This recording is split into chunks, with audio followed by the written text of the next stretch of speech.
today, I want to do two things with you. One is that I would like to review how it is that we're using the aggregate demand, aggregate supply model to think about business cycles.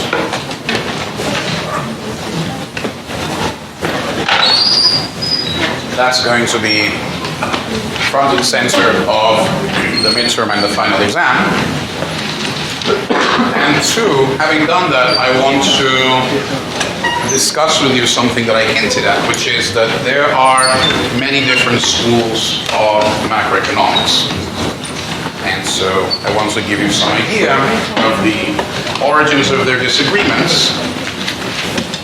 And once you see how different schools of economics disagree, you can also see how it is that economists could end up disagreeing about what is the right thing governments should do to try and manage the economy given how you view the business cycle.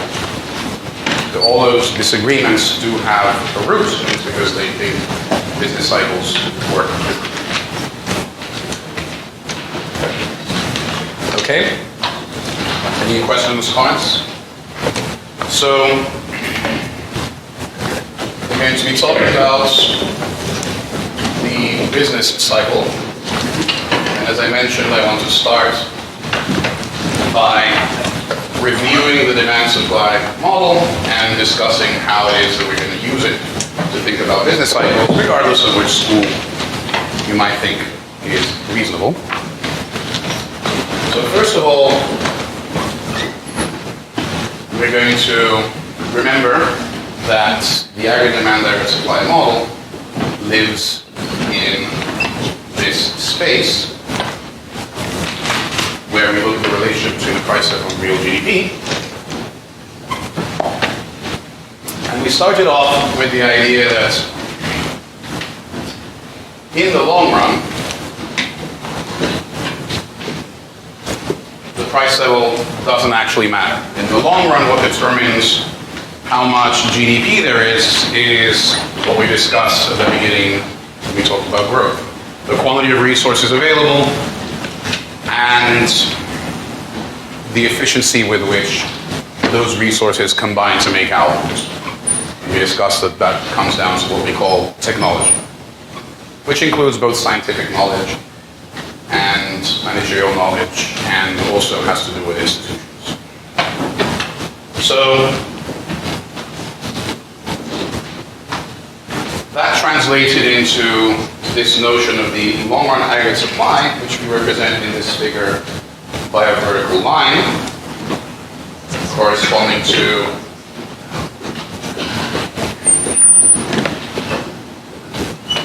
potential GDP. Then we thought that in the short run, it is not true that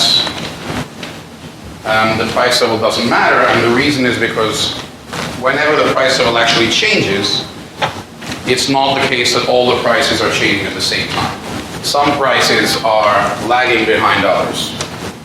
And in particular, the price that lags behind others is the wage. And what does that mean? That means that whenever prices actually change,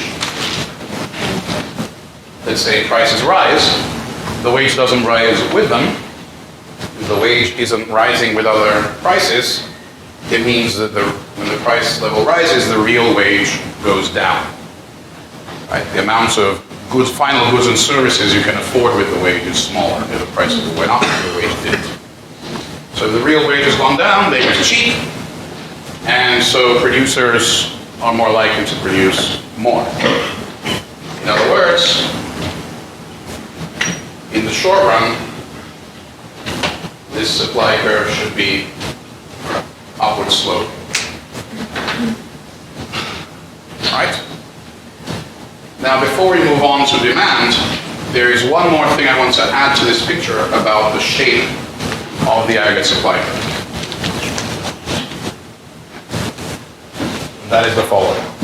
Remember, how is it that we end up being able to produce more GDP than potential? If we're able to produce more GDP than potential, it must mean that there must be some resources that weren't being used here in potential GDP that, if necessary, you could draw upon. And this is something we discussed on Monday. Remember, on Monday we were saying there is indeed an unused resource always around. The unused resource is people who are unemployed. Anyone who is unemployed is someone who would be willing to work, but they're in the process of finding work, and that takes time. And so, as we discussed on Monday, even when we're in long-run equilibrium, there's still some, maybe 5-ish% of workers who are unemployed. The reason we're able to produce more than potential GDP when the price level rises is because firms who are hiring these relatively cheap workers can draw people out of the unemployment pool.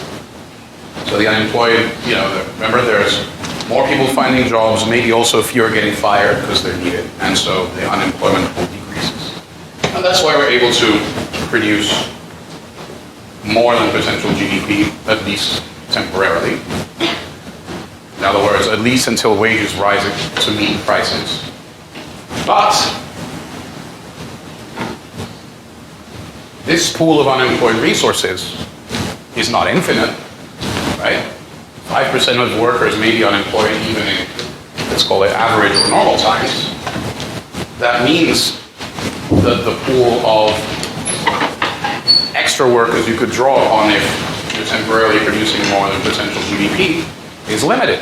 There's only those 5%. If you hire all those 5%, eventually what will happen? You can't produce more. And the way I drew this short-run supply curve so as to slope upwards is fine if we're just worried about its slope. But if we really want to be careful, we want to think, you know what? In reality, it can't just slope upwards forever like that. There must be some hard limit because there's only so many physical resources available in the short run. There must be some GDP level that you just can't get beyond because there just not enough people. So, if we really want to think carefully about the shape of the short run supply curve, it should look like this, right? It should get steeper and steeper and have a sort of upper bound. Why is that important? It's important because later on we're going to add the demand curve. It means that it's not true that the economy can just produce more and more and more if you push it to. There's some point at which all you're going to end up getting is inflation. All right? That's why I think this is worth pointing out. Now that we're a bit more comfortable with the basics. So that's the long-run supply curve, the short-run supply curve. And finally, we bring into this picture the aggregate demand curve. And the aggregate demand curve slopes down for two reasons. One, a higher price level means a lower real value of your savings and income. With given monetary resources, you can now buy less stuff because their stuff is more expensive. And also because a higher price level means that you might turn to buying cheaper alternatives from abroad, which means fewer exports and also more imports. Okay, and how do we bring this to think about the business cycle? Well, first of all, we assert that the actual price level is determined by where the aggregate demand curve crosses the short-run supply curve. Now, as pictured, it so happens to coincide with the long-run aggregate supply curve, but in general, it might not. That's the first thing. And the second thing to observe is that there are lots of things, lots of factors that might shift the aggregate demand curve. In other words, Well, we had this long list of things that might shift the demand curve, right? The value of your savings, interest rates, income abroad, and so on and so on and so on. I'm not going to replicate that list now, but it should be somewhere in your notes. If not, there's a class video for that day.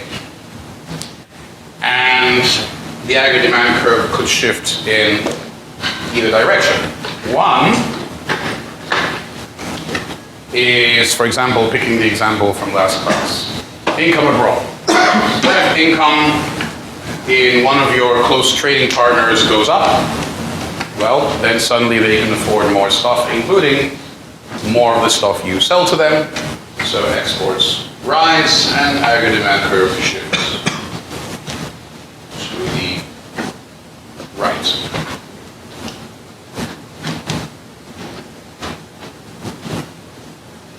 Of course, that means two things. One, the price level goes up. That's why this is called an inflationary gap. And two, GDP increases, you have an inflationary gap. Alternatively, it might be the opposite. Maybe income at one of your close trading partners goes down, so they're buying few of your exports, and the aggregate demand curve shifts to the left.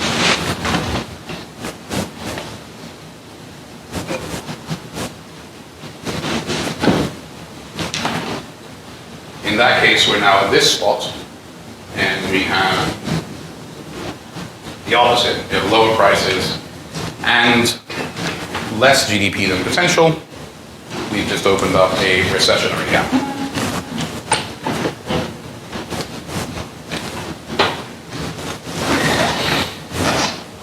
Any questions, comments, or thoughts about this?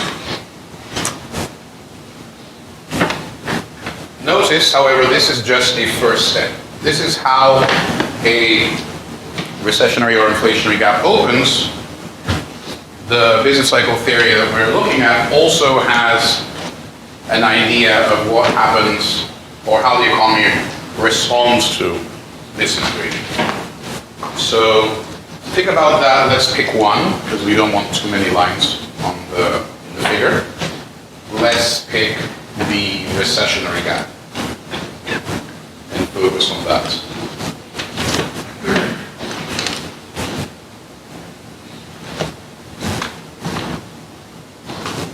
In other words, according to our business cycle theory,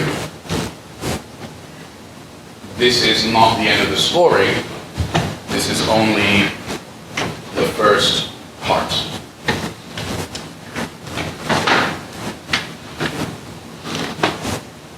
So the first part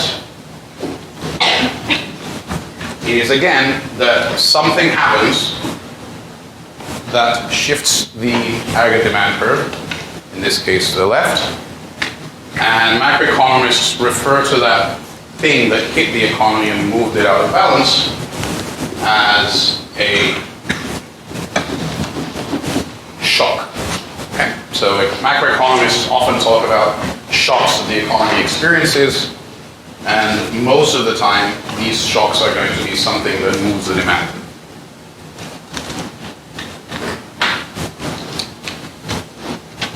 But as I mentioned, that's not the end of the story, because what's happening here? Well, the whole reason that we moved out of long-run equilibrium is because demand declined, that lowered the price level.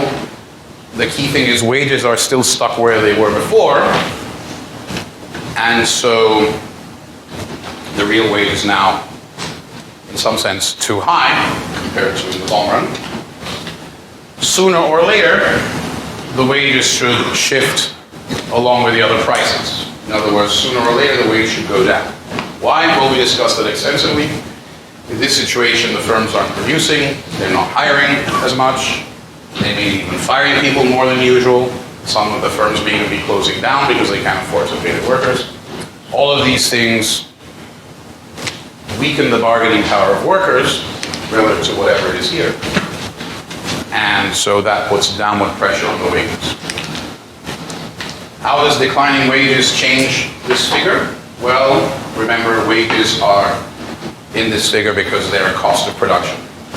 So if wages sooner or later decline, it means we have a decline in cost of production, and even for micro, you should remember, decline in cost of production increases supply. So the second stage is that the supply curve moves over here, and now where is our equilibrium? Our equilibrium is right back on the lower right supply. So the first stage is some kind of shock.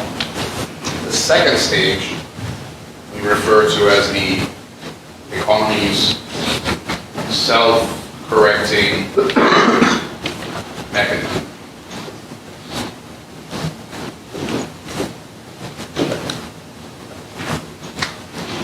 Okay? Any questions or comments about how this works?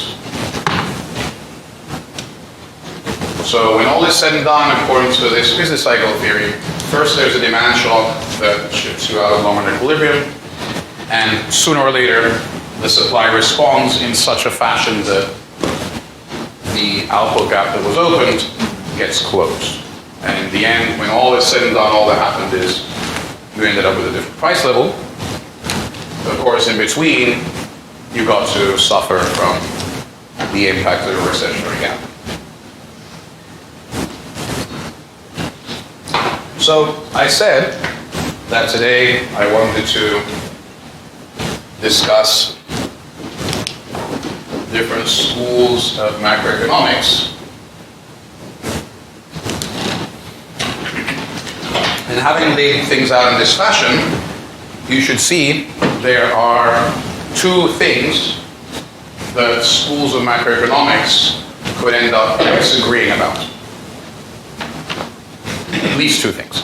One, what is the key shock that is causing the business cycles to occur? Right, that's one source of potential source of disagreement. And two, how quickly is the self-correcting mechanism doing its work? And so when we start writing down names of different schools of macroeconomics, the key thing is going to be to see which is the shock that they emphasize, or what do they say about the economy's ability to handle shocks in the first place. Those are going to be the key ways in which they differ. All right? And our discussion is going to move through these schools of economic thought more or less as a sort of broad overview of economic history, or rather, broad overview of the history of economic thought, to be precise. So, the first school of macro that I'm going to mention is not even really a school of macro. I'll explain what I mean in a moment. This is going to be what is usually referred to as the classical school. And who are the classical economists? The classical economists are basically the people who were involved in developing economics as a social science, separate from others. And by this I mean people working back in the early 20th, late 19th, and maybe even in some cases late 18th century. So they were sort of trying to think deeply about how the economy works, how the trading system works, how prices are determined, and to think about their perspective. I think the best way to proceed is to imagine that you were someone who'd only taken Econ 1011, so you've taken principles of micro, and that's how you believe the world works. In other words, you believe that prices adjust, and these are things that you discussed in micro. Prices adjust so that, for example, and your behavior adjusts, such that, let's say, the price of apples relative to oranges equals your marginal benefit of eating apples versus the marginal benefit of eating oranges. That's the consumer side. On the firm side, price of one productive resource relative to another is equal to the marginal revenue product of the additional unit of that input relative to another. Right? So if you're a classical economist, you think that's how prices are determined and that's how people behave. And what does that mean about the business cycle? Well, if you use that thinking and you observe that the aggregate economy is doing something, well, it must have something fundamental changed in either the demand side or the supply side. And if the price level is changing, it's because the markets are clearing and they say that the price has to change in another direction. And if there's more output or less output, it's because there is some, that's just what the markets say there should be. In other words, the key idea behind underpinning classical economics and underpinning much of what you did in micro is that markets are efficient. So the prices are adjusting so that everything is being valued, the value of different things reflects their usefulness. If there's a bit more growth than there was yesterday, well, it's because something happened that markets think that's the way it should be. So they didn't really have macro data back then, but this was their perspective. So that's what they would say or think about anything they observe happening in the greater world, in the economy. I'll give you an example in a second, a specific example of how this view translates into the interpretation of the business cycle. So next thing, if you're a classical economist, you think markets are efficient, ergo, what do you think governments should do when it comes to trying to manage the economy? Yeah, nothing. Exactly. The markets are doing what they're doing. They're efficient. If something bad happens, well, bad things happen. Yeah. Is this Adam Smith invisible now? Sure. You could say that. Yeah. But it's more than that, because again, Adam Smith's idea of the invisible hand is not quite the same thing. It's just saying that I'm specializing in producing economics lectures, you specialize in, financial services, and but we all end up getting what we need because I buy financial services, and whoever owns GW Daily specializes in food. We all produce our own thing, we all trade, and through specialization and trade, everyone actually ends up better off than if I just tried to do everything by myself and we didn't actually exchange through the markets. So then, given that idea, other classical economists would think in more detail, okay, how does the price system work? And thus, that's why Econ 1011, Principles of Micro, isn't just Adam Smith. Right? Then you go on to discuss marginal utility, marginal benefit, marginal cost. There's a lot built on top of that. But one could argue that's where it started. Yes. All right. So, I guess the wake-up call that the field of economics got was that made it think maybe we need to think more carefully about how the macroeconomy works was the Great Depression. So along comes the Great Depression, and what happens? There is a colossal decline in aggregate, in aggregate income, widespread unemployment and poverty, and it lasts years and years and years and years. Now, some economists watched that happen and said, too bad. This isn't bad, but it's efficient. There's nothing for the government to do. And in fact, you kind of knew this already. Remember when we were discussing money and the determinants of money? One of the things that we discussed was that there's the monetary base, but then there's the money supply, and in between the two stands the banking system, which takes the monetary base and blows it up into a much larger money supply through its lending activity. And so, at the time, our focus was on the idea that, well, that means that there are two entities that have a control over the money supply. One is the Fed, which creates the monetary base, and the other is the banking system, which blows it up. I guess there's a third, which is us, because we decide whether or not we're going to put our cash in the banking system. If we don't, that doesn't get that either. So now, you'll remember that when we discussed that originally, we looked at how the monetary base and the money supply evolved over time. You'll remember that over the period of the Great Depression, what happens to the money supply? Well, there are a bunch of bank runs, the banks aren't lending, they're holding on to their reserves because they're afraid of suffering runs, and so the multiplier goes down and the money supply goes down. What does the Fed do over that period, as represented by the monetary base? Remember? They don't do anything. Why not? Because among the people at the Fed, there's a bunch of classical economists.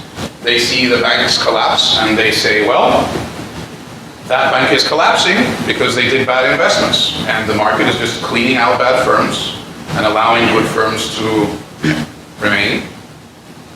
What's there for the Fed to do? Of course, there are other people who disagree.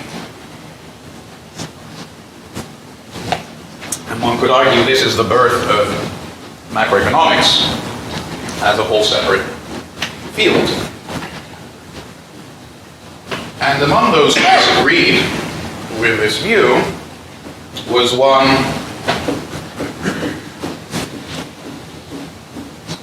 Keynes, who is the key person in the development of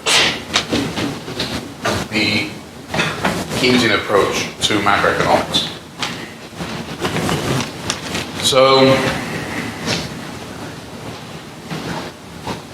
the first point of disagreement that Keynesians would have with classicals is that markets are not efficient.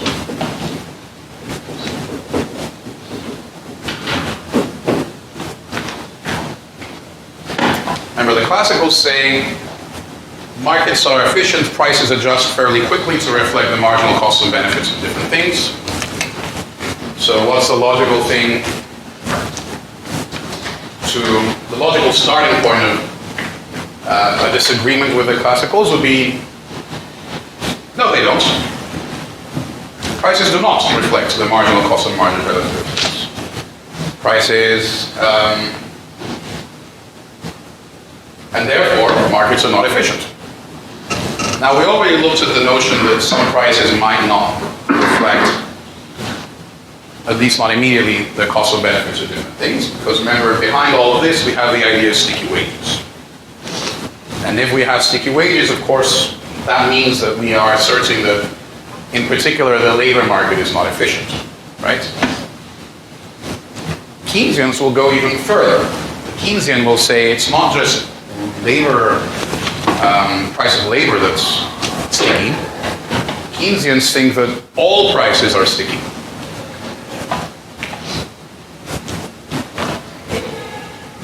So they take this idea of sticky wages and take it even further. Of course, if we think all prices are sticky, then of course what you're asserting is basically no market is efficient.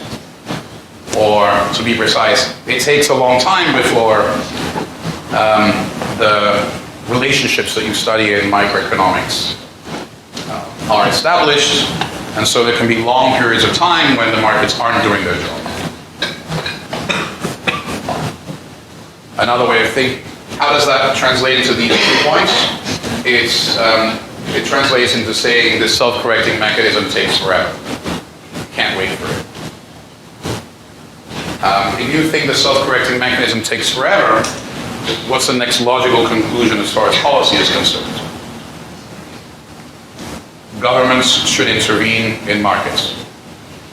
And in this context of the business cycle, it means that when, let's say in this case, there's a recessionary gap, let's say this is the Great Depression, it's just going to stay there, and the self-correcting mechanism is not going to come to the rescue anytime soon. So what should governments do? They should do everything in their power to just try and push this demand curve back. What does government have in its power? Well, it has government spending, taxes, transfers, and the Fed has monetary policy. So Keynesians would say, we're just going to sit here in the Great Depression until the government increases spending or does something else to push the demand curve back. And indeed, sorry, I'm looking for a chair. There isn't a chair. I'll just have to deal with it. Indeed, here is how some Keynesians interpret the end of the Great Depression. And for this, I'm just going to draw a little picture here.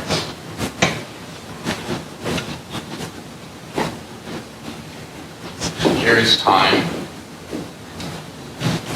Here is real GDP. You'll remember that when we looked at data for GDP per capita, starting in the late 19th century, you see GDP slowly going up, and then there's some bumps in the road. But then you have the Great Depression. It's enormous by comparison to anything else in the figure, right? Well, at least until COVID. Aren't we lucky? We live in a historical time, and it stays down, right, for years and years and years, and then what happens? It does this, overshoots, and then bumps back, right? And then we have the Great Recession, COVID. What is this bump up at the end of the Great Recession? You know? In the 40s. World War II. Massive government spending on weaponry, infrastructure. So some Keynesians would go so far as to say the massive spending on World War II is what cured the Great Depression. Because that's when the government finally got around to massively increasing the spending so much that it pushed the demand curve back. And in fact, well, it even overshot a little bit. And then went back after the war, but they cured the Great Depression. Okay? So Keynesians think markets are not efficient. Therefore, there is a lot of scope for government to stabilize the economy. Government should intervene. And last but not least, you'll remember that the other thing that makes Keynesian thought special is the idea that the shock that we need to be worried about is that thing I've mentioned a couple of times already in class now, which is the animal spirits. These self-fulfilling panics. So the full Keynesian interpretation of what happened in the Great Depression would be then the Great Depression happened because of animal spirits. People panicked, and their response to the collective panic created the Great Depression itself. Because everyone was fearful of the future. That fear made them save so they wouldn't, so they would be able to ride through the tough times ahead. Of course, if everyone's saving and no one's spending, that creates a crunch in aggregate demand. And of course, once people see that the recessionary gap is opening, they may panic even more, and it just sort of builds on itself, gets worse and worse. And we just stayed there in the Great Depression until the government got its act together, started massively spending, and that pushed the aggregate demand curve back. And then and only then was the Great Depression solved. All right, that's the story. That's the Keynesian story. I'm not telling you that's what happened, but that's a Keynesian interpretation of the Great Depression.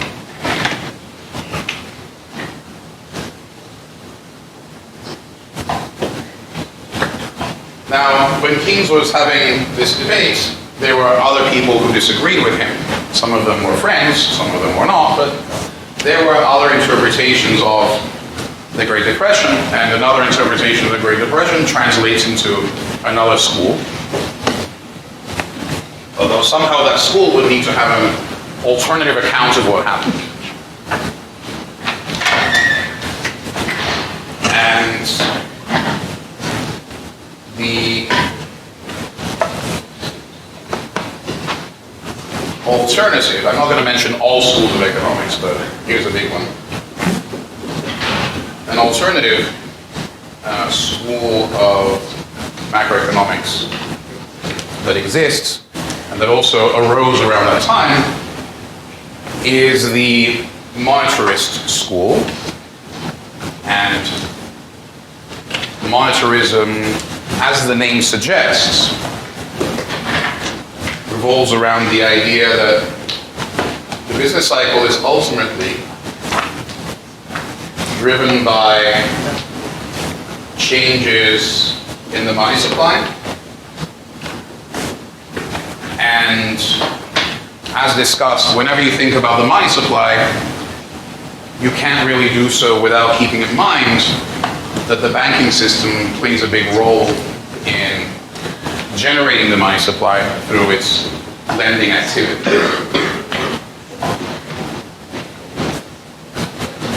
So, a literal interpretation of how monetarism works is that the demand curve basically is the money supply. If the money supply increases, the demand curve shifts right. If the money supply increases, the demand curve shifts left.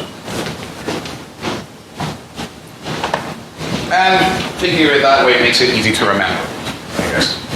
But really what they're thinking is a bit more nuanced. Because remember, the money supply and the supply of credit, of course, has two parts, as we were just discussing. One part is that the Fed decides how much the reserves are, or the monetary base, I guess, to be precise. That's the Fed, determined by the Fed. Then the banking system takes that and supplies it to us through its lending activity, and in fact multiplies it. And so what happens is that any contraction in credit, either because the Fed decreased reserves or because the banks stopped lending them, interferes with that, or rather affects the demand, because of course whatever spending that would have been enabled by that credit can no longer happen. And also, of course, remembering the loanable funds market, if there's less supply of credit, it also raises interest rates, which again discourages borrowing in equilibrium. So that's the idea, that the aggregate demand is supported by the Fed's supply of money and credit, and therefore if that supply changes dramatically, either by increasing or decreasing, then that's leading to an increase or decrease in aggregate. That's a very different view from the Keynesian one. No animal spirits, first of all. Second, it's saying that the business cycle is ultimately driven not by animal spirits, but by the world of finance. If anything goes well or wrong in the world of finance, that translates into movements in aggregate. How would a monetarist then interpret something like the Great Depression, they would say, yeah, sure, people were panicking, but the panic didn't cause the Great Depression. The panic was there for good reason. The bank runs were happening because the banks were insolvent, and that's not people panicking, that's people reacting to the reality that the banks had become insolvent. And since the banks were insolvent, they were either going crunch or they weren't lending because they pulled back reserves to try and defend themselves. Since the Fed didn't give them any extra reserves, so they could only try and stay afloat by pulling back their credit. Of course, if the banks aren't lending, as I was discussing, that means that all this saving that doesn't get to happen because it's not supported by the money, particularly spending by companies, which often have to borrow first to build capacity that's only going to pay off later. And so you get a big decrease in aggregate demand because of the contraction in money and credit. And so that's the first thing. They do have an account for the Great Depression that doesn't rely on animal spirits. And second, they would then have a very different recommendation for what the Fed could or should have done. If the Great Depression happened because there was a big contraction in credit because of a bunch of bank runs, what should the Fed, I guess I have two questions. First of all, what should the Fed do when that happens? Well, they need to try and support the credit markets. How could you do that? Well, you could give all the banks tons of new reserves, right? If the banks have tons of new reserves, it's going to at least partially solve the problem. You and I don't need to run to the bank if we know that they have a ton of reserves. And then that would of course support the credit market, which means that investments could continue, which means the demand curve wouldn't go plug. Then there's a second thing the Fed could or should have done, because, although I guess it might not be just the Fed, but if the bank's insolvency was a thing, and lots of banks were going insolvent because they invested in the wrong stuff, well, why wasn't that detected earlier? Shouldn't the Fed be supervising the banks to make sure they don't do stupid things? So, if you're a monetarist, whose fault is the Great Depression? It's ultimately the fault of regulators, including the Fed, who either didn't do their job early on to detect that the banking system was unhealthy, or when the banking system went bang, didn't then go in and supply tons of reserves to try and support the credit markets. Remember, again, during the Great Depression, we saw in that figure that the money supply was going down, and we saw that the monetary base nonetheless was not reacting. So what a monetarist would say is, as you see the multiplier declining, you should be pushing back by increasing the amount of reserves, so the money supply stays roughly constant. And incidentally, this Great Depression happened, then things were more or less stable. Remember here along came the Great Recession, 2008. What did the Fed do? Well, first of all, it's a bit different from the Great Depression in that there weren't many runs on banks, but there were runs on other financial institutions, and there were financial institutions going under and becoming insolvent. And the multiplier did decline sharply. What did the Fed do that time? They quadrupled the monetary base over a few months. So they did what any good monetarist would have told you should do in that case. I guess the chairperson of the Fed at the time, Ben Bernanke, it's probably reasonable to think of him as a monetarist. So that time, they didn't make what I guess a monetarist would regard as a mistake they didn't make the same mistake as they did in the Great Depression. Whether it was the best idea, we can debate. But anyway, the point is to understand how they think. You can make your own decisions after. So there you have it. There are two schools, both of them kind of born out of the Great Depression, both of them with very different interpretations of what happens, and reaching very different conclusions. The Keynesians think markets are not efficient and they're animal spirits, and so the government and the Fed need to be on standby, ready to fight back at any moment because panics could happen at any time. And the monetarists are saying, no. The key thing is you just need to maintain financial stability, and any recessions are there because ultimately the Fed didn't do its job properly, whether a supervisory job or because they changed the monetary base too much or too little. So in this case, the key responsibility is down to the Fed to do a good job. All right. Any questions, thoughts, comments? So I should add, before moving on, I guess, that it's not true that all economists necessarily are adherents of one school or another. The textbook tries to account for that idea, but you kind of don't really have to take a stand necessarily by talking about what he calls mainstream theory. And I guess the way to think about what he calls mainstream theory is we don't need to be fanatics of either one of these things. Right? It could be that sometime, for example, it could be that we saw there's a long list of things that potentially moves the demand curve around, right? So why hang our hats on any particular one? Sometimes maybe the demand curve moves because of one thing, sometimes it's another, maybe sometimes it's animal spirits, but sometimes it's just because, the European Union went into recession and they're not buying our exports.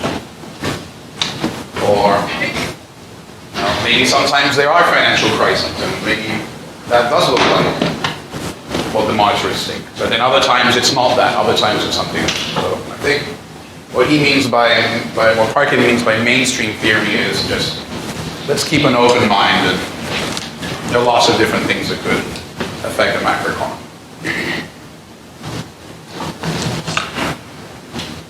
Any questions, comments, or thoughts about any of this? Check for the time. We still have 25 minutes. So I think we're good. Now, after this, there are 3 more theories that the textbook mentions. I'm going to erase this.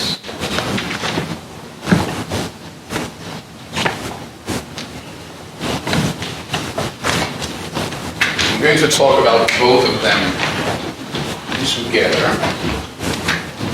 So 5 is called New Keynesian theory, and 6 is called New Classical.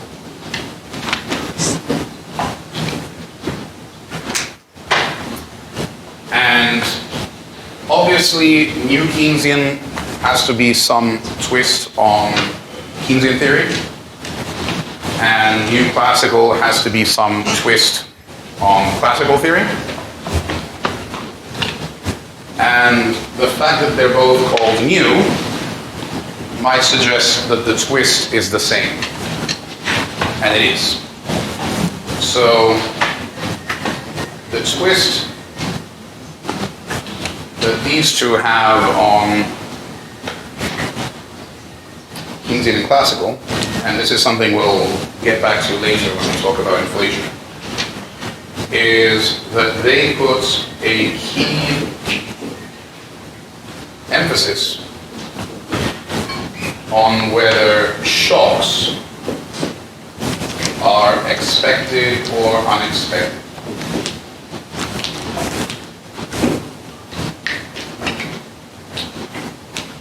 So in both cases, the idea is that if a shock, so a surprise that the economy experiences, is unexpected, then things are the way they were here. It shifts the demand curve one way or the other, and then if you leave things long enough, then sooner or later the self-correcting mechanism comes into play.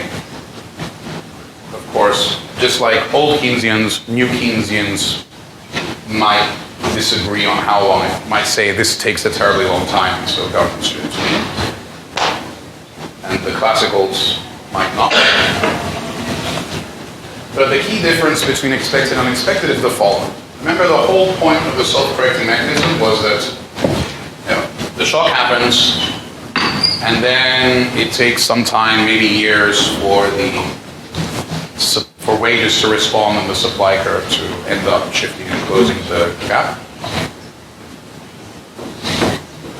What these theories will argue is different about anticipated shocks, is that if a shock is expected, then you can begin to adjust for it as soon as you know it's coming, right? So in the case of, the idea of sticky wages basically means that wages must have been determined in advance. In other words, for example, remember I was saying GW, when I joined GW, they gave me a 3-year wage contract, so that wage was set 3 years in advance. So it could not adjust to any conditions over that period. Right? But if over that period we expected something like this to happen, then that contract would not need to have as high wage to attract it. Because in real terms, if prices are actually going to go down, they don't need to pay you that much. So the point is that when those contracts are written, they have in mind any developments that they think are going to happen over that period. And if we think over that period the price level is going to go down, then that wage is going to be lower than if we think the price level is going to go up, then they would have to be higher. What that all means is that the self-correcting mechanism doesn't start functioning after the demand curve has moved. The self-correcting mechanism starts functioning as soon as we are able to forecast that the demand curve is going to move. And that means that anything that was anticipated sufficiently far in advance doesn't affect real GDP, because as the demand curve moves, the supply curve is self-correcting simultaneously. Thus, the only thing that can knock us off the long-run equilibrium is unexpected shocks. That's the new part. And then, of course, so as far as the Keynesians are concerned, they're still worried about animal spirits because unexpected shocks could hit you and then cause you to panic and then make matters worse. So that's how it's a twist on it. And as far as the classicals are concerned, remember classicals said the world is efficient. Here they would say the world is efficient as long as shocks are expected. When unexpected things come along, okay, we may have a problem. So I guess new classicals kind of sounds like mainstream, except where the focus is entirely on shocks being unexpected. If they're expected sufficiently far in advance, then you're just moving around the long run curve and we don't really care about that. All right? Any questions, comments, or thoughts about these schools? All right. Still got about 20 minutes. Last, there is one more school. The textbook actually spends quite a long time analyzing, and I'm not going to spend a very long time analyzing it. I'm just going to try and make it brief. And that is the theory known as real business cycle theory, RBC. The text actually has a fairly long discussion of how this theory works, but essentially, a real business cycle theorist would argue that there's no such thing as wage stickiness. Kind of sounds like the classicals, right? They're much later, it's for different reasons, but they're asserting that wage stickiness isn't really important. And if wage stickiness is not really important, how does that change this picture here? It means that the short-run supply curve doesn't slope upwards. In fact, it means there's no need for a short-run supply curve. There's just a supply curve. So they would do this.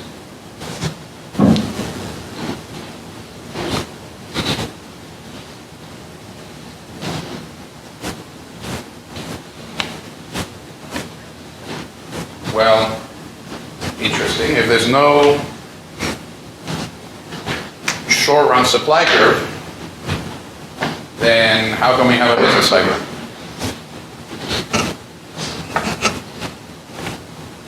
Well, it must be that there are frequent shocks to the demand and the long-run supply. Actually, a shock to the demand wouldn't cause any change in real GDP, right? If there's no short-run supply curve. The only way you could get a change in GDP is if the supply curve is jumping around, right? And that might seem odd, but remember, what is determining the long-run aggregate supply curve? It's potential GDP. What determines potential GDP? The quantity of resources used, and technology. And technology, again, includes things like the pace of technical progress, institutions, the efficiency of the tax system, that kind of stuff. And so for a real business cycle theorist, there are just constantly things that are going on that change potential GDP. There's a tax reform that changes how efficiently resources are allocated. There's an increase in government spending that's sucking up financing from other sources, which lowers investments and depletes the capital stock. And so they think about things in those terms, not really in terms of aggregate demand itself at all. And so you might think, so well, how does a real business cycle person think about something like the Great Depression? They would say the Great Depression was a period of very low productivity for several years. How would that make sense? Well, what happened in the Great Depression? Well, the banking system collapsed and it wasn't channeling resources to where they were going to be used most efficiently. And all these investment projects were not able to be completed, so the capital stock went down. And so there's little capital, so labor productivity is low, and it may not be allocated efficiently because the banking system isn't doing its job of getting resources from where they're available to where they're most useful. So there was a productivity cost. Of course, it stemmed from the banking system not doing its job properly, but ultimately in the mind of the real business cycle theorists, that was a big decline in potential GDP that eventually got fixed once the banking system got fixed. And a second feature of the Great Depression, of course, was deflation. If all I do is move the supply curve over to the left, it would look like we get higher prices. But of course, if there's a collapse in aggregate demand at the same time the aggregate supply is declining, you can get inflation too. So that's not a problem. So very different interpretations. And I mean, one could argue that maybe all of them have some nugget of truth, and maybe different ones are more useful in interpreting certain events. I guess I'm sounding like a mainstream theorist saying, if we know all of these, then when a given thing comes along, we can use all of them to interpret it and see which one makes most sense for a particular case. So that's why it's useful to have this arsenal of ideas. So you can interpret various events, either now, in the past, or in the future, through this lens. Any questions, comments, or thoughts about all of this? In fact, the way some real business cycle theorists look at history is kind of interesting. They imagine that the economy is sort of this dynamical system that is trying to maximize its profits, utility, and so on at any given point in time while also being forward-looking. And then they'll solve that optimal model and then matching data from the particular historical period of interest and then see, okay, exactly where does this supposedly optimal decision differ from what we actually observed.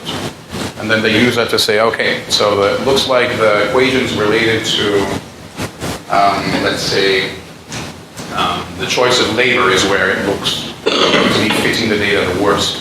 That tells us something is wrong in the labor markets in that period. And then they know that gives them an idea of where to look either for sources of inefficiency at any particular data. So it's a very, very qualitatively intense approach to thinking about this. Any other questions, thoughts about all this? The different schools? Or about any other schools you may have heard of that I didn't mention?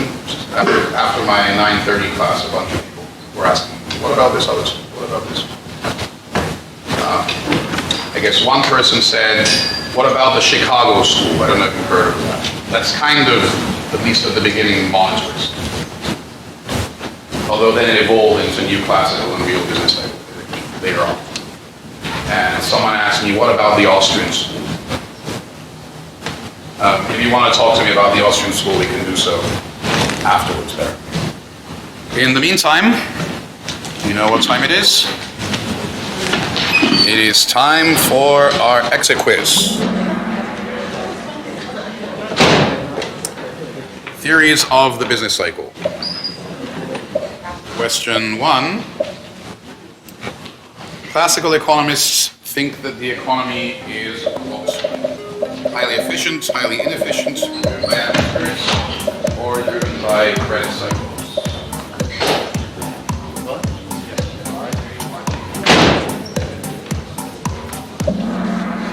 Of course, the answer is highly efficient. Next. Question 2. Keynesians think the business cycle is driven by what?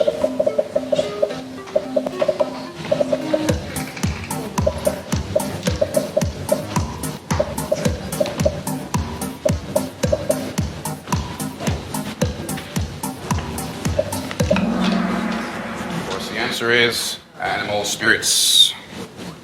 Next. Keynesians are among the economists, true or false? Keynesians are among the economists likely to support state-limited influence.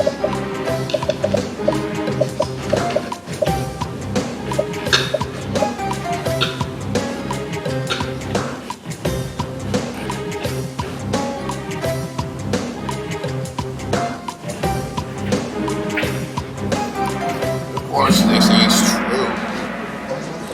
Gotta kill those animal spirits. Next, type out. What school thinks that money and credit are the main source of business cycles?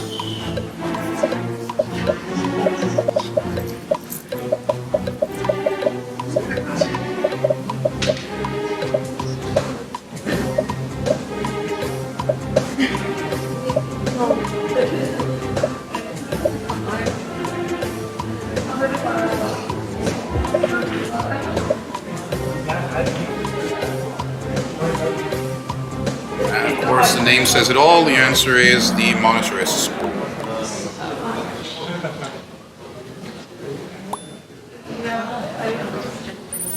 All right, almost there. Real business cycles theory thinks the business cycle is driven by fluctuations in what? Animal spirits, labor markets, credit markets, or productivity.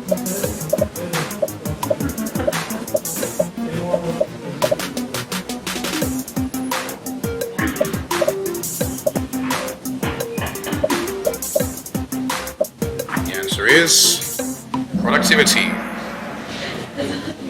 And last question, new classical theory centers on whether what?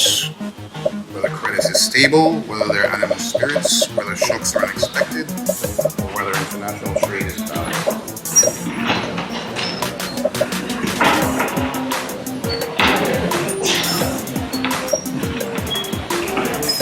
And the answer is whether shocks are unexpected. All right, let's see how we did. Third is Thomas. Second is Harry. And our winner is Lilo. Great. So Lilo, we want to have something for you. Everyone else, I hope that was useful. Have a nice weekend. I'll see you on Monday.